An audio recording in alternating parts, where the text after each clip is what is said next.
Hello students, आज हम आपको आपकी क्लास 10th की मैथ में सब्स्टिट्यूशन मेथड से रिलेटेड एक इम्पॉर्टेंट क्वेश्चन बताएंगे। इस क्वेश्चन में आपका क्वेश्चन कहता है कि 0.2x plus 0.3y equals to 1.3। इसे हम आपकी इक्वेशन फर्स्ट मान लेते हैं। 0.4x plus 0.5y equals to 2.3, इसे हम मान लेते हैं आपका इक्वेशन नंबर 2। जैसा कि हम सब्स्टिट्यूशन मेथड में क्या करते हैं कि सबसे पहले किसी भी एक इक्वेशन को, चाहे आप इक्वेशन 1 ले लीजिए या फिर आप इक्वेशन 2 ले लीजिए, तो हम किसी भी एक इक्वेशन से x या y दोनों में से किसी भी एक की वैल्यू निकालते हैं। तो यहाँ से हम इक्वेशन फर्स्ट लेते हैं और आगे बताते हैं। From equation 1 0.2x plus 0.3y equals to 1.3, यानी कि हम फर्स्ट इक्वेशन ले रहे हैं। फर्स्ट इक्वेशन पे हम क्या दिखा रहे हैं कि 0.2x plus 0.3y equals to 1.3। तो यहाँ से हम दिखाते हैं कि 0.2x equals to 1.3 minus 0.3y, यानी कि 0.3y को हम अपने अगले साइड, दूसरी साइड क्या करती है, भेज देते हैं और वहाँ से हम अगले स्टेप में x equals to 1.3 minus 0.3y upon 0.2 x की एक वैल्यू निकाल लेते हैं और इसको हम आपकी इक्वेशन नंबर 3 दे देते हैं। इसके थ्रू हम आगे क्वेश्चन में x की एक फिक्स वैल्यू फाइंड करेंगे। ऐसा करने के बाद हम क्या करते हैं, जो हमें x की वैल्यू मिलती है अभी उसे हम सब्स्टिट्यूट करते हैं इक्वेशन नंबर 2 में। और आपकी इक्वेशन नंबर 2 क्या कहती है कि 0.4x plus 0.5y equals to 2.3।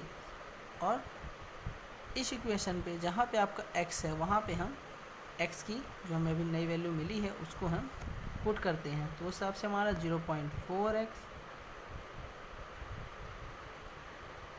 Plus 0.5y plus 2.3, इधर से आपका 0.4, फिर आपने x की वैल्यू रखी 1.3 minus 0.3y upon 0.2 plus 0.5y equals to 2.3।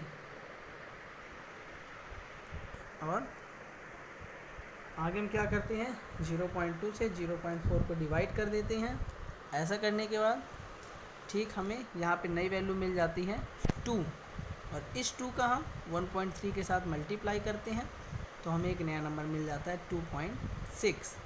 और इसी 2 का हम 0.3 के साथ मल्टीप्लाई करते हैं तो हमें मिल जाता है 0.6y।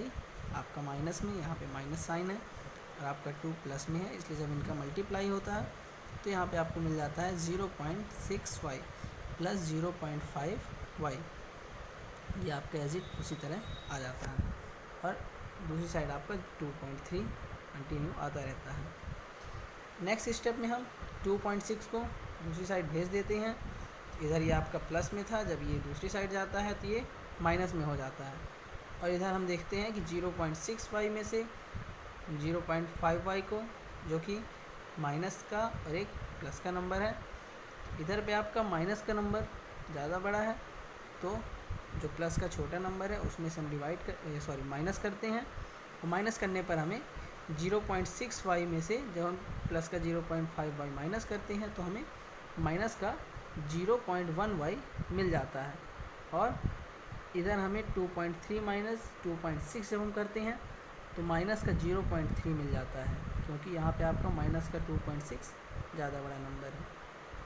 अगले स्टेप में हम y इक्वल्स टू 0.3, जो कि आपका माइनस में है, उस पर हम माइनस 0.1 से डिवाइड करते हैं तो हमें y की एक फ़िक्स वैल्यू मिल जाती है 3। यहाँ से आपका माइनस माइनस कैंसिल हो जाता है। 0.3 में जब हम 0.1 को डिवाइड करते 0.1 से डिवाइड करते हैं तो हमें यहाँ पे 3 मिल जाता है।